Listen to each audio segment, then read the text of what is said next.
The diameter of a spherical bob when measured with vernier caliper, vernier caliper हमारे पास small lens को measure करने के लिए काम में आता है, yielded the following values 3.33 centimeter, 3.32, 3.34, 3.33 and 3.32 centimeter.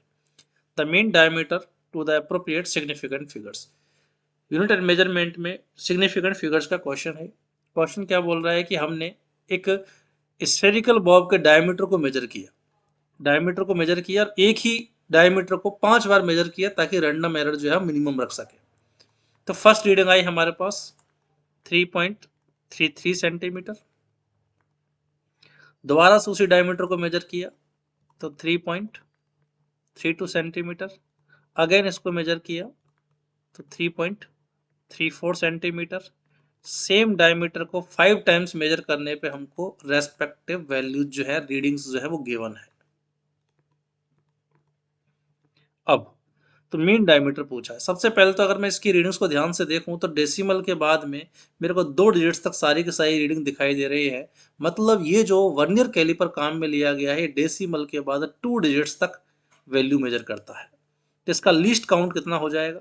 Least count minimum से मिनिमम ये डेसिमल के बाद 0.01 सेंटीमीटर मेजर कर सकता है। तो एक ऐसा वर्नियर कैलिपर है जो डेसिमल के बाद 2 डिजिट्स तक मेजरमेंट दे रहा है। लीस्ट काउंट हो गया 0.01 सेंटीमीटर। क्लियर? मतलब इससे जो भी हमारे पास फाइनली मेन वैल्यू आने वाली है उसमें डेसिमल के बाद में 2 ही डिजिट्स तक हम आंसर को सिग्निफिकेंट कंसीडर करेंगे। तो एक तो मैं डायरेक्टली कह सकता हूँ चारों के चारों ऑप्शन में हमारे पास केवल थर्ड ऑप्शन ही ऐसा है जिसमें डेसिमल के बाद 2 डिजिट्स तक आंसर, तो सीधा आंसर यही हो जाएगा। फिर भी अगर अपन एग्जैक्ट वैल्यू तक अगर हम चले तो देखो कैसे फाइंड करेंगे। तो हमारे पास 5 रीडिंग्स हैं। अब मैं एब्सोल्यूट रीडिंग किसे मानूं? तो उसकी हम पांचों के पांचों रीडिंग का जो मीन होगा उसका एब्सोल्यूट रीडिंग हमारी मान के चलेंगे। तो मीन लेते हैं जरा इसका। तो मीन डायमीटर कितना आ जाएगा हमारे पास? Sum of the readings upon number of the readings. तो सारी रीडिंग्स का सम करते हैं तो ये वैल्यू आ रही है हमारे पास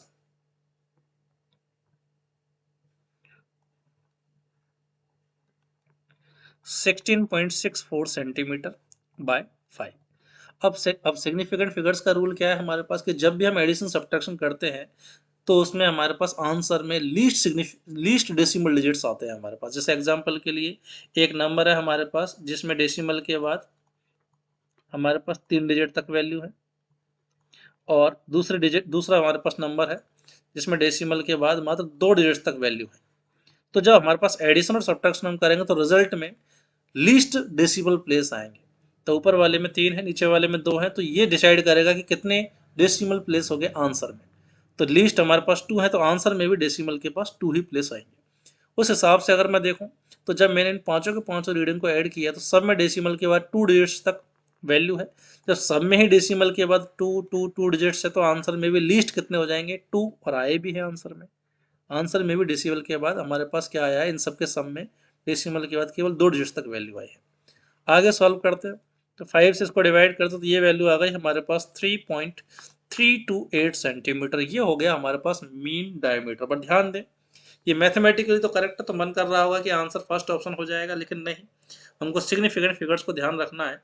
तो हमारे पास जो वर्नियर कैलिपर है वो ऐसा जो डेसिमल के बाद केवल 2 ही डिजिट्स तक वैल्यू दे सकता है, तो हम थर्ड डिजिट को तो मेजर ही नहीं कर सकते, ये अनसर्टेन हो गई। तो इसको राउंड ऑफ करना पड़ेगा डेसिमल के बाद 2 डिजिट्स तक। तो इसको डेसिमल के बाद 2 डिजिट तक राउंड ऑफ करने के लिए 8 को अगर हम हटाएंगे तो 8 ग्रेटर देन 5 है, इसको हटाने के लिए इससे प्रीवियस डिजिट को हम 1 से इंक्रीज कर देंगे। तो mean diameter will be 3.33 centimetre. Clear? उम्मीद है सबको समझ में आ गया हो।